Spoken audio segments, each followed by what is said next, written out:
Hello everybody! Before we get into this video, I quickly wanted to say that this guide is not as organized as most of them, and that is because of the fact that it is a dungeoneering guide and it can be quite complex, and it is just the best way to show you how to do it is just to show you the dungeon and stuff like that. So I'm just going to go over everything. This isn't going to be very structured, but if you watch the whole thing, then you should get a general idea of the skill dungeoneering. And if you already have like 99 something dungeoneering, then this guide will probably not be for you. So anyways, this is mostly for people who are pretty new to dungeoneering and still have some questions. I hope I will answer all of them, and if not, you can ask your questions in the comments and I will go through them and answer everything I can. Okay, let's get into the video. Hello everybody and welcome back to another video, and as you may have seen, recently I've posted a video saying that I am back to making videos on this channel. However, I have taken down that video because I was only going to put it on temporary, and now I've taken it down. However, I have asked you guys on there what kind of videos you want me to make, so one of the comments was this. There are no dungeoneering guides made within like a year. Can you make one from 1 to 120? So that was pretty much one of the only comments. Most of the comments were welcome back, glad to have you back, and someone who asked for a Slayer series 99 to 120, which I'm also going to do. However, that's going to be in production, so I will be pre-recording a couple of those videos, and then of course, because it's gonna take a while to get all of the clips, then in a couple of days or weeks, whatever it's gonna be, you're gonna see that series gonna start up as well. Anyways, this video is actually a guide on dungeoneering. Now, the reason why I thought this was an interesting idea is because when I started playing this game and I was trying to get into dungeoneering because I had no idea what it was, I was very confused with dungeoneering. The guides that were on YouTube were very confusing to me, so I'm going to try to make it as easy to follow as possible. I'm going to start with the very basics. So of course, if you have like 90 or something already, then this first part may not be very useful to you. But if you're new to the game or new to the skill or have come back from old school or something and dungeoneering is totally new to you, this guide is going to help you extremely well, I hope. And yeah, let's get into the basics. Now, the first thing that you guys are going to do is find yourself the world that you want to play in.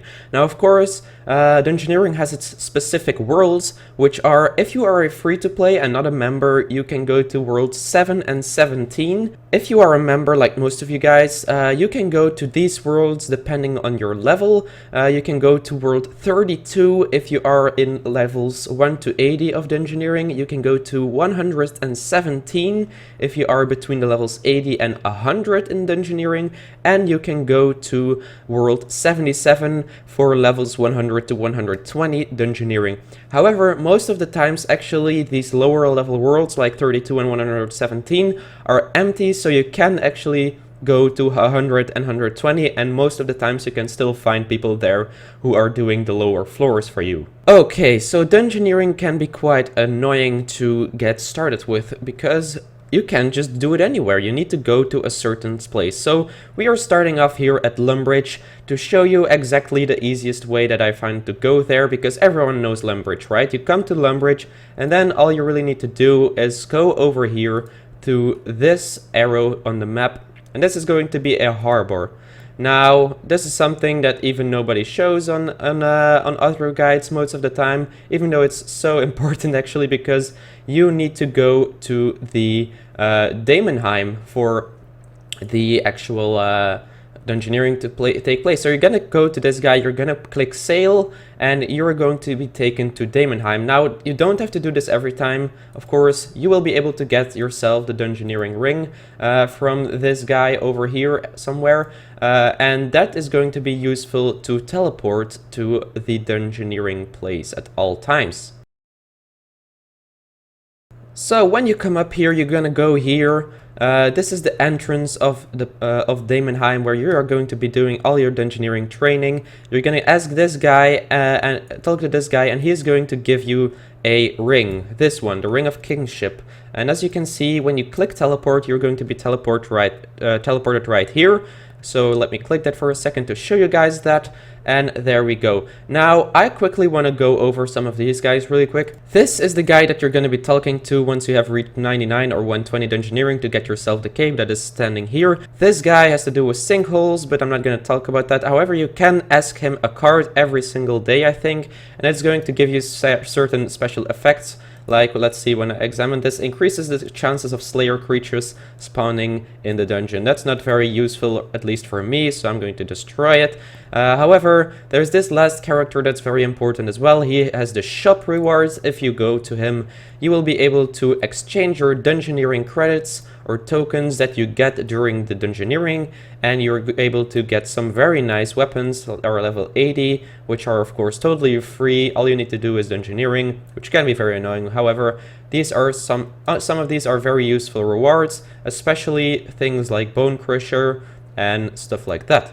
Okay, so you arrived at Daemonheim, you're ready to do some Dungeoneering, so how are you going to start this? The way you're going to do this is you're going to click on your ring. Make sure you don't have anything else in your inventory or equipped, and then once you press this ring, you're going to get this party interface. From this party interface, we're going to have two buttons. One is Form Party and one is Reset. At the beginning of your Dungeoneering training, like levels 1 to 10 or something, you are not going to be joining a party. I would suggest just going alone, because the time it takes to actually find parties is going to be a lot longer than you just clearing the dungeons by yourself.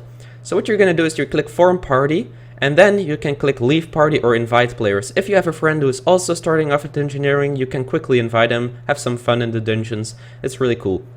So, next thing that you're gonna see here is the floors. Now, I'm going to put it on 1 to show you guys what that is, but you should, as you can see, this is going to be showing you all the floors that you have unlocked. You can get a ton of floors. Now, the floor that you reach or are able to reach depends on how many you have cleared and what your level is. So you're going to be able to go on 1 the first time you go on Dungeoneering. Once you level up, you can get the next one, stuff like that. That's just the way it works. You're going to click the first one. Then you're going to have complexity. Now, once you start this, you will not have the choice between these, but you're going to unlock them while you level up. However, I suggest always doing the highest complexity, because it's going to give you the most experience. It's also going to give you a variety of other experience in other skills by opening certain doors, which is very nice if you're still low level, because that can actually level you up quite a bit in all those skills. However, if you're trying to complete certain floors really quickly, you're going to be rushing them, which I will come back to in a second. You're going to put it on the first complexity, but don't worry about that yet. We're going to put it on the maximum complexity that you can. So once you've chosen your floor, which we are going to be doing number 1, and complexity, the maximum is 6, then you have this guide mode. You can click that, but it's going to give you less XP, so I will not recommend it. It's very easy to do it again anyway. So what you're going to do is you're going to climb down the ladder. If everyone is ready of your team, of course we are alone now, and nobody has their items or equipped items except for the ring. Everything should be fine. You can click small, medium, or large dungeons. However, I will come back into which ones you should choose in a minute. But just enter the dungeon, and this is what it's going to look like. Now, if you are completely new to this, we are once again going to be talking about a couple of things that you are going to have to look at once you start this dungeon. The first thing that is important is that you have some free stuff on these tables here. You can just go to them, loot them with the nice little loot interface, which goes really quickly. However, if you're with the team, make sure to share it a bit, because otherwise people can get grumpy, especially in the beginning when you don't have a lot of items to begin yet. However, you can see I already had some items. Now, how does this work? You can go to any item, right-click it, and bind it. Once you do this, it's going to tell you, of course, I already have too many bound items. However, you can manage them with this trader here. So what you can do is go to bind setup, and here you can see all the items that you have bound. Now, you can just remove these and put them in loadouts. As you can see, the way this works is you can bind a certain item that will be put here, and if you put those items, you can drag and drop them inside of loadouts, like so. Let's put it here, or first we need to remove it, and then we can put it here, I guess. So, okay, let's not do that, because I do not want, so that's the primal this is the offhand, so let's put it here again. Now, once we press this arrow and we press this check mark, that this is going to be our loadout that we load when we open the map, but I can click this one. So right now I have this, right? When I click my other loadout, I'm going to get this. And when I click this again, I'm gonna get this loadout. So this is pretty much the way that you can keep certain items. So when you get a cool item, a item that is better than the ones you have, then make sure to go bind it and put it in your bind setup so you can use it every time you join a certain game or a certain dungeon. Because I will never lose these items, I will always be able to get them. So the next thing that you're gonna need to know is there are a couple of different doors. As you can see, here we have a skill door, a guardian door, and a key door. That's a very nice example because this guardian door will only open when we have killed all the monsters in the room. As you can see, this is the starting room, so there's no monsters, so I can open the door. Next, we have the skill door. Now, this door is going to require a certain amount of a level. So, of course, I am 99, so I'm most likely going to be able to open the door. However, sometimes you need like 105 or something, which is going to need you to make a potion. However, I'm not going to go deeper in that. Most of the time you should be able to open the doors, and if not, you can just skip the doors. Usually you don't need the doors that you need to make potions for. So that's the skill door. The next door that we have is a key door, and I cannot open this door yet because I do not have the key. However, we will be able to find that key inside of the dungeon somewhere. Another thing to note is that we have a gate stone. Now, this is the group gate stone. This is the only one I'm going to talk about in this video. If you want to have a certain more in-depth guide about certain things in Dungeoneering, I will give you one if you ask for it. However, this is the group gate stone. The way this one works is you can teleport it through this portal. So if any one of your team has it, you can teleport to it. For example, if the person drops this in the boss, everyone can teleport to the boss really quickly. And as you can see, you can make Law runes for this spell, which is the group gatestone spell, and you don't need to use this portal. You can just teleport to the gatestone wherever you are. Also, I would like you to know that there are a ton of puzzle rooms that can come up inside of the dungeons. However, I cannot go all over all of them. Usually you should be able to figure them out, but some of them are very difficult. As you could see, we just took a keystone, which allows us to open this door with the matching colored scheme and figure. So as you can see, we opened the door. There's nothing inside here, just some monsters, nothing much. A prayer altar which you could use, but not something that you want for clearing the dungeon. Okay guys, so here we reached the boss room. First I'm going to kill this guy and then I'm going to show you the map. Now this is important because as you can see there are a couple of rooms that I have not opened yet. Now once you find a boss room you have to choose, do I quickly want to go over this floor and kill the boss right away, or do I want to finish all the rooms, which you can do by just going back and finding the keystones and everything that you need to open those doors.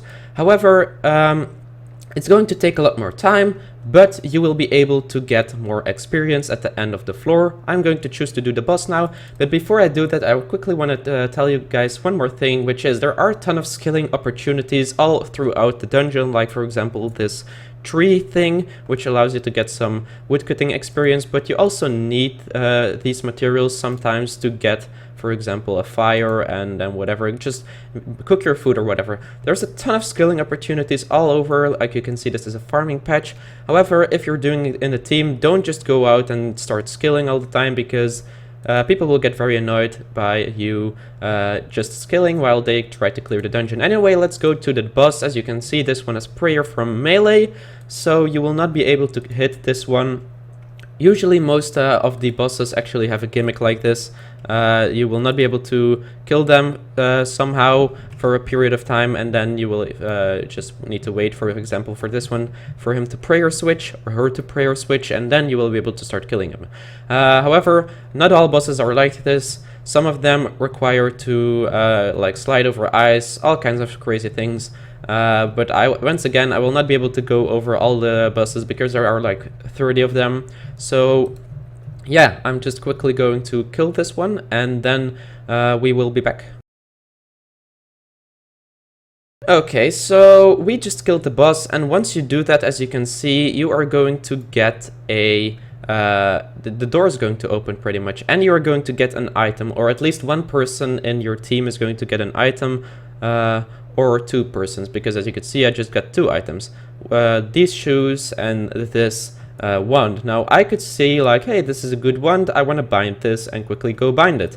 However, I don't want it. It's a low level wand, I'm not gonna keep it. It's also worth noting that the dungeons actually scale up with your levels, so even though I am in the first floor right now, which you can access on level 1 Dungeoneering, this boss still wasn't like a one hit for me. As you can see, all these monsters, okay, not all of them, but a lot of them actually scale in level, and they of course take longer to actually kill them once you are higher level. And also the skilling doors and stuff like that, they also require higher levels, and this I think is like a level 99 tree that you can only cut when you're 99, so that will not appear when you only have like level 10 woodcutting. You will not get any of those. So it usually takes an average of the team of the levels, and then that is going to be the level of the dungeon, I guess. So once you finish a dungeon, what you can do is you can go to the end of the ladder, you can click end to yes to continue, and now you're going to see all your stats, how long it took you, which is an awful long time for this dungeon for me. Anyway, you're going to get some experience, your average, yada yada yada, everything that you need, all the fun little statistics that you can be interested in. Once you press this button, you're going to be able to click ready, which is going to be for if you want to do another floor, or leave, which I'm going to do now, and we are going to leave, and now we get our experience drop, which was not a lot for this one because it was a low floor. And yeah, also I quickly wanted to say to you guys that this video is of course a very hectic and not very well set up guide, because it's really hard to put everything in categories and there's so much to talk about.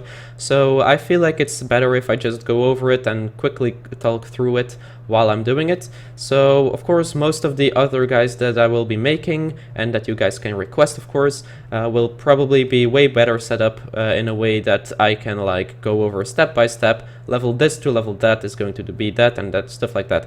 However, that is way harder to do with engineering because it's such a complex thing, and you actually have to do the same thing all over, all the way till level 120, so it's really hard to talk about level to level strategy.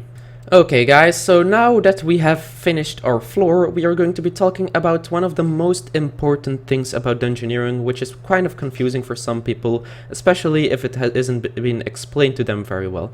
So once you are doing your floors, at some point you're going to get to the point where you are not gaining levels fast enough anymore and you will not get new floors. So what that's going to look like is, if you go to your floors, it is going to say, let's say I finish these floors. I finish this floor, I finish this floor, all these floors are being finished, and I get to the point where this is the floor that I have finished, but I'm not getting a new floor because I didn't level up yet. Now what you're gonna do then is going to go for a prestige. Now what does that mean? You should never do a floor that you have already done. Never do a floor that already has a check mark behind it. That is very important because it's going to give you a way smaller experience. The only time that you need to do a floor like this is if you quickly want to help a friend out that is like a couple floors behind and you quickly want to go rush those so you can get some Dungeoneering done together. That's the only time you should be doing any floor that you have not done already. Now it is not important in what order you do these floors, so as you can see I already did this one, I already did a couple here. Just make sure that you don't ever do, for example, level, floor 17 again once you've already done it. So what I'm gonna do, what I should be doing here is do level floor 12 to 16 and floor 18 to 45 and do the remaining floors here. Once I have done all the floors that I can possibly do, and there's not coming any extras there, I should be pressing reset here. Now, of course, when you click, it's going to give you a warning screen. Once you do this, it is going to once again clear all these check marks. It's going to be all empty again, and you can do them all over again. However, you will get a boosted experience rate depending on what your previous progress was. So as you can see, I have prestige 53, as you could call it, which means that I have reset my floors, or like my progress, at level 53. As you can see, that's my highest floor that I've done so far. However, you should keep in mind that you can't just do the highest floor and reset. You need to do all of them, because the reset is the amount of floors that you've done. So I have completed 53, not 53 as last floor. So just do all the floors, reset, do all the floors again, and keep continuing like that for the fastest experience rates. One other extremely important things are challenges. Challenges are very good in Dungeoneering. If you can see, if you ever get the Delve into Daemonheim challenge, make sure to extend it with Viswex. Why? It is so worth it. If I complete this challenge of only doing 2 floors, you can rush them really quickly.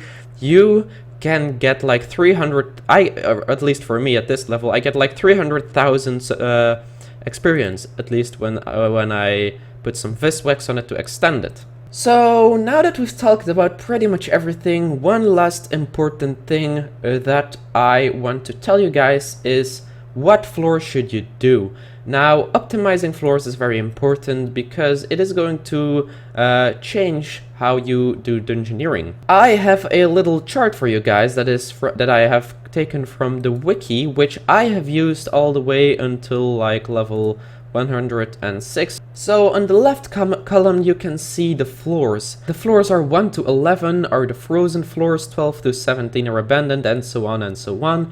And in the vertical lines you can see your Dungeoneering level. So depending on your level, it's going to change what you're going to do. For example, between levels 1 and 58 you're gonna be doing the frozen floors on small or medium. You can choose that. You can choose the size, just don't do it on large and don't rush it. So once you get beyond level 58, you're no longer going to be doing the small and medium floors or for frozen, you're going to rush them. And the way you do this is by just putting the complexity of the floor on 1 and really quickly going through it. Don't finish all the rooms, just quickly find the boss and finish it. That's what rushing means, just going really quickly through it. You're gonna get way less experience, but you can get to the better floors way quicker. So I recommend looking at this chart and doing it the way it is done on this chart. Where it says small or medium, do it small. Do it medium if you are with 1 or 2 extra friends. Don't go looking for teams though. If you just have some friends who want to do some Dungeoneering, you can do a medium floor on this level. However, once you get to the large floors, which you can see on this chart, are level 1 to 58 on furnished floors, or like abandoned floors on 59 to 70, and so on and so on. Once you get to these large floors, you need to go to the specific Dungeoneering worlds and find a team which want to do these floors. Because large floors are going to take a long time, usually depending on the team, it can take up to an hour, but usually that doesn't happen. That's when you have a very bad team. However, make sure you are with a team of 5 people, because otherwise it's going to be very hard. And once you are in these teams, just ask people around how you do certain things, because you're going to learn more from people in dungeons than you can learn from any guide ever. That's the way I learned to do Dungeoneering. Just do it with some other people on large floors eventually, and you will learn a ton. Okay guys, quickly recapping what the skill is all about. It is just completing dungeons, try to get to the boss, and complete the more rooms is more experience. Make sure to do all the floors before resetting. Go for the highest complexity you have if you want to get the most experience. Do the lowest complexity if you want to rush the lower floors to get to higher floors to get more experience and to reset faster. And yeah, make sure to do the right floors on the right complexity and the right level, and rush the right floors at the right time to make sure you optimize your floors and your time. And that is pretty much it for this whole tutorial or guide on Dungeoneering. I know this one was very hectic and not very laid out very well, but if you were able to stick through the entire guide, I am pretty sure that you should be able to go right into Dungeoneering now and have a lot of fun with it. Now, the reason why I'm not including very high level dungeoneering, like what you need to do in high floors, like on warped and occult and stuff like that, is because, of course, you need to just go out there in teams and learn that way, because it's impossible to go over everything. If I would go over every boss, every puzzle room, and all strategies and everything, this video would literally take over 5 hours. But yeah, just go out there, have some fun, and yeah, that's pretty much it for this video. If you did enjoy it, make sure to consider subscribing, and there will be a ton more videos, all looking at your suggestions, of course. So if you have a certain skill, a certain minigame, a certain something that you need a tutorial on, or like a way to level up something fast, then make sure to ask it in the comments, and I will bring you guys a tutorial for it as soon as I have the time for it. Anyways guys, hope you enjoyed this video. Make sure to leave a like, subscribe, and comment if you are new to the channel, and I will see you all in the next video. Goodbye.